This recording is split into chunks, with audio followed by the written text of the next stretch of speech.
BFM Business, BFM Bourse, les réponses aux questions. Chaque jour, en effet, vos questions trouvent leurs réponses. Les réponses de nos experts. Aujourd'hui, Philippe Bourdelier nous accompagne, le président de Patrimea. Bonjour Philippe. Bonjour Guillaume. On est ravis de vous retrouver. Philippe, êtes-vous prêt? Je suis prêt. Alors c'est parti, vous l'aurez voulu. Avec cette première question d'Alain. Un ami, nous dit Alain, un ami m'a parlé de la SCPI Néo de Novaxia. Le fait qu'elle n'ait pas de frais de souscription la rend-elle forcément plus intéressante? Alors, la SCPI Néo de Novaxia, qui est une nouvelle SCPI, elle a été lancée il y a maintenant 1 an et demi, 2 ans, est une SCPI sans frais de souscription. Ça aussi, c'est nouveau pour les épargnants. C'est plutôt intéressant puisque les frais de souscription représentent de l'ordre de 10% du montant investi. Donc, c'est pas neutre. Et maintenant, depuis quelques temps, il est possible d'investir en immobilier sur des SCPI qui n'ont pas de frais de souscription. Alors, un mot sur les frais. Qui dit pas de frais de souscription, ça ne veut pas dire qu'il n'y a pas de frais du tout. Si on prend l'exemple de la SCPI Néo, Alain, attention, parce que si vous revendez vos parts avant 5 ans, vous aurez des pénalités de rachat. Et ces pénalités de rachat sont de 6%. Donc vous allez être obligé de conserver ces parts de SCPI à minima pendant 5 ans. À partir de la 6e année, vous pourrez revendre ces parts sans frais, sans pénalité.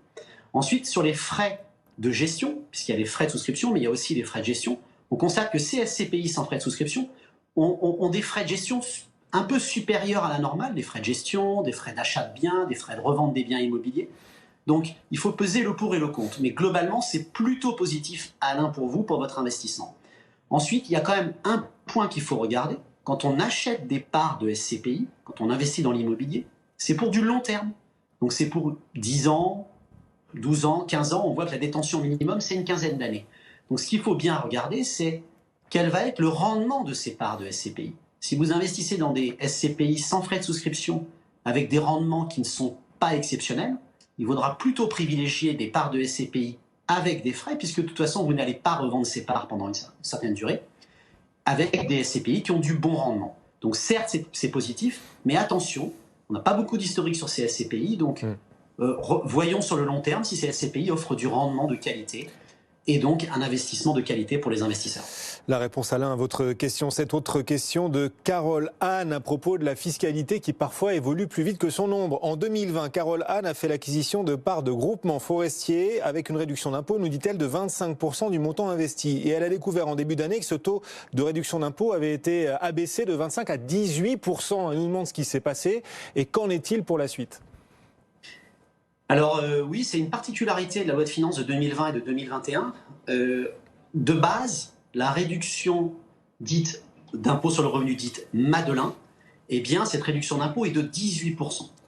Sauf que en 2020 et en 2021, ce taux a été majoré à 25% suite à l'apparition du décret. Donc on attendait le décret pour l'année 2021. Il est passé le 9 mai, ce qui veut donc dire que, Caroline, si vous investissez dans des parts de groupements forestiers d'investissement éligibles à la réduction d'impôt Madelin, à partir de maintenant, depuis le 9 mai, mais maintenant en novembre, eh bien vous aurez 25% de réduction d'impôt du montant investi. Et ça c'est pareil si vous faites aussi des souscriptions de parts de FIP ou de FCPI dans le cadre d'investissement dans le capital de PME innovantes.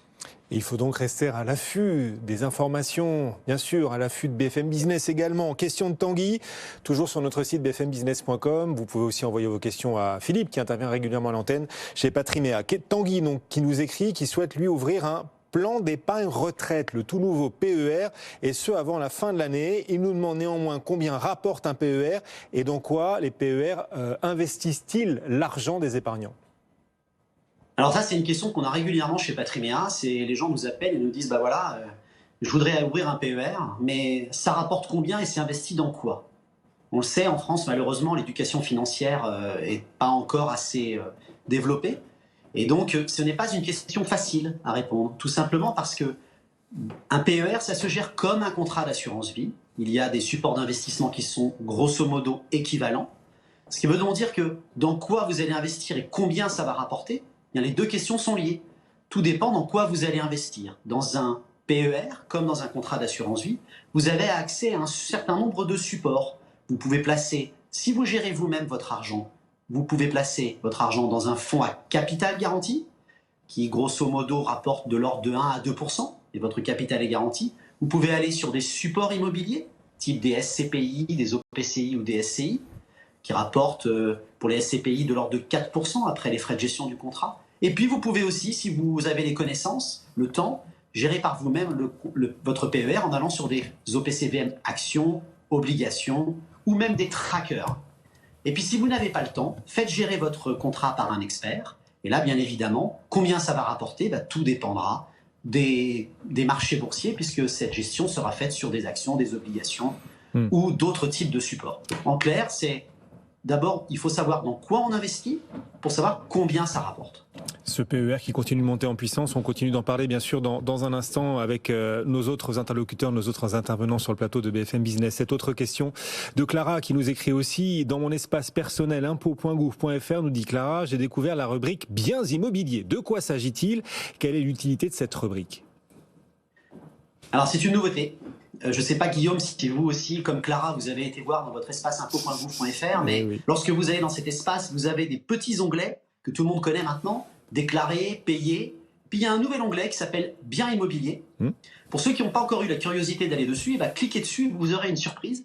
Vous verrez dans cet onglet tous les biens immobiliers que vous détenez en direct ou en nue propriété. J'entends par là, si vous avez des parts de SCPI ou des appartements que vous achetez via des SCI, par exemple, ils n'apparaîtront pas. Uniquement si vous achetez ces appartements en votre nom. Et bien là, vous aurez tout.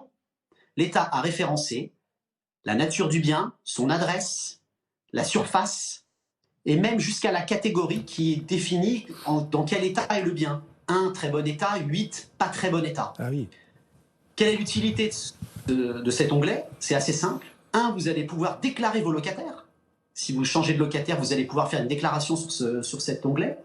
Vous allez pouvoir payer vos taxes foncières, bien évidemment, faire des déclarations en ligne lorsque vous avez des déclarations foncières à réaliser. Et puis peut-être, alors là, peut-être que vous allez peut-être avoir des auditeurs qui vont tendre un peu plus l'oreille.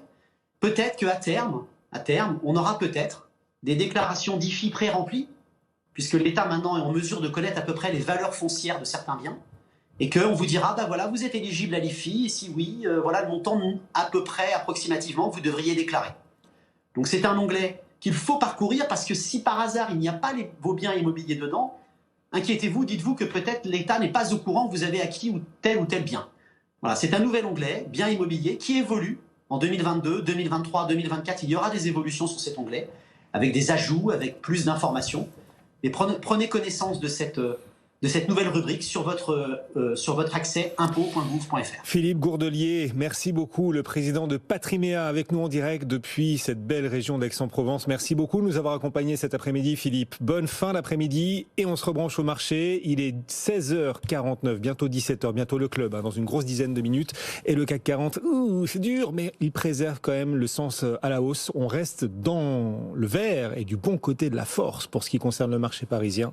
Plus 0,12%. 7056 points, malgré les prises de bénéfices pour le coup sur les autres marchés européens. Et à Wall Street, légère baisse à Wall Street après les records enchaînés ces derniers jours. Le S&P 500 recule très très modestement, moins 0,2% en ce moment.